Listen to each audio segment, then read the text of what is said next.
Shalom, amang inang, saudara-saudaraku yang dikasihi Tuhan Yesus Kristus. Saya mau menyapa kita semua dimanapun berada, apa kabarnya? Saya berharap sekali saudara-saudara semua dalam keadaan sehat, tetap semangat di dalam menjalani kehidupan ini. Baiklah, dengan mendengarkan firman Tuhan ini, kiranya kita memperoleh kekuatan yang baru. Kita persiapkan hati dan pikiran kita dengan kita berdoa. Mari kita berdoa. Kasih karunia dan damai sejahtera dari Tuhan Allah Bapa kita dan dari anaknya Tuhan Yesus Kristus menyertai saudara semuanya. Amin. Amang inang saudara-saudaraku, nats renungan kita pada hari ini, Senin tanggal 20 November 2023, yakni dari kitab Mazmur 119 ayat 93. Demikian bunyinya. Untuk selama-lamanya aku tidak melupakan titah-titahmu.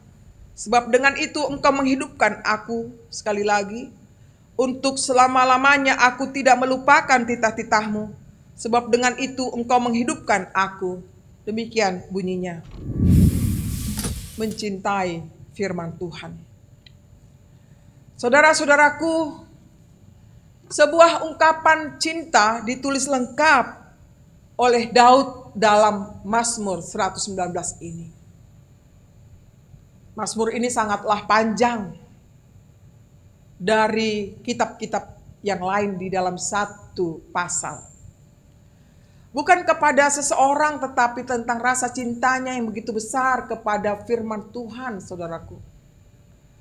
Daud melukiskan dengan indah mengenai rasa cintanya yang begitu besar, yang begitu indah, yang diperoleh dari Taurat. Tuhan yang sangat ia cintai itu. Dengan rasa cintanya terhadap Taurat itu, tumbuhlah iman percaya dalam hati dan hidupnya, yang menuntunnya untuk menyadari bahwa Taurat atau firman Tuhan itu sangat ia butuhkan. Bahkan imannya menyatakan firman Tuhan itu yang menghidupkannya. Bagaimana saudara-saudaraku, Taurat atau firman Tuhan bisa menghidupkannya? Inilah Daud menyebut bahwa dengan mengikuti Taurat atau firman Tuhan, ia menjadi lebih bijaksana, ia lebih berakal budi, ia lebih berpengertian, ia lebih mampu mengendalikan diri, dan ia tidak menyimpang kepada jalan yang jahat.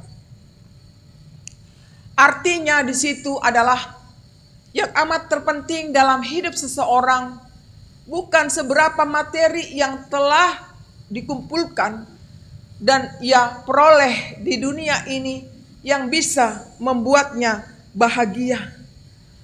Tetapi bagaimana ia memaknai hidupnya dengan bijaksana, dengan hati-hati, dengan bersyukur, dan dengan tulus untuk berjalan sesuai dengan yang Tuhan kehendaki, saudaraku. Justru disitulah letak daripada kebahagiaan orang yang percaya, yang tidak akan bisa diberikan oleh dunia ini.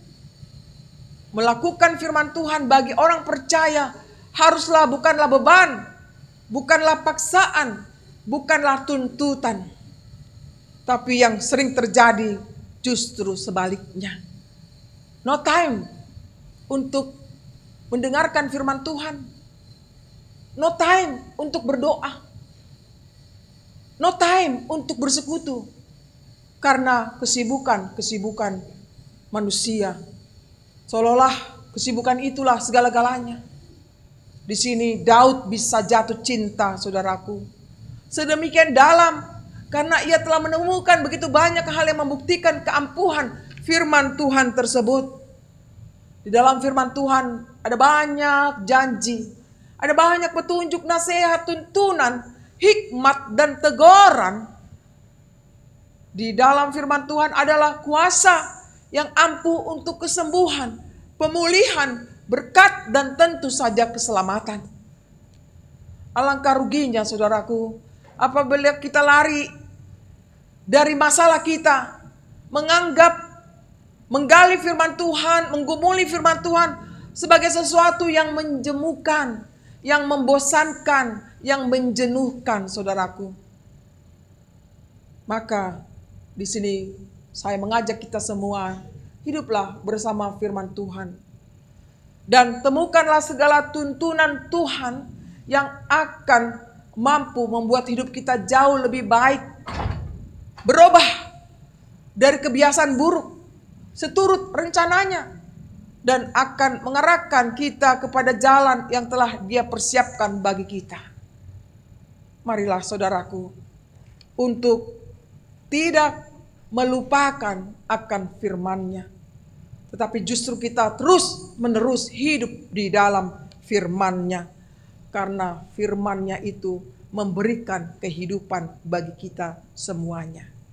Selamat menggumuli firman Tuhan dan menerima berkat Tuhan. Amin. Mari kita berdoa. Terima kasih Tuhan untuk sapaan firman-Mu yang mengingatkan kami semua agar kami tidak melupakan akan firman-Mu Tuhan. Biarlah kami dengan sungguh-sungguh menyatakan kerinduan kami akan firman-Mu. Tuhan, ampuni kami dengan segala kelemahan kami kalau kami tidak sungguh-sungguh hidup di dalam firman-Mu.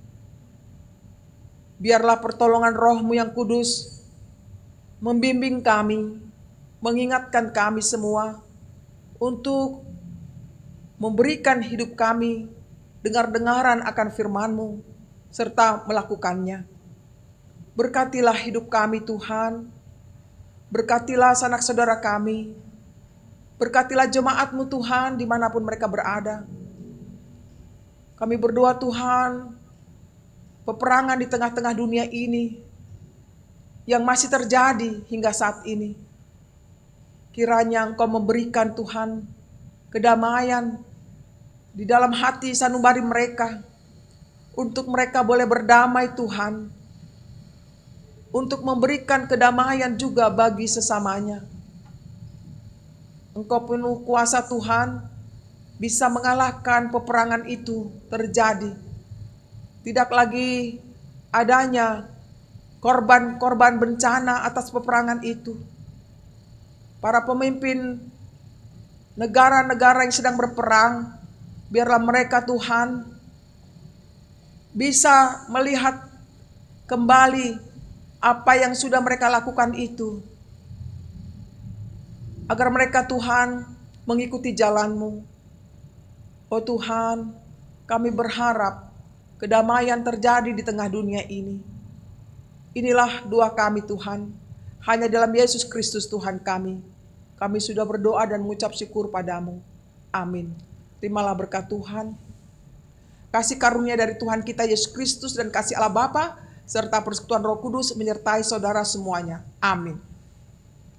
Demikianlah renungan yang telah kami sampaikan. Kiranya dapat berguna bagi kita. Selamat beraktivitas, Tuhan memberkati kita semua. Shalom.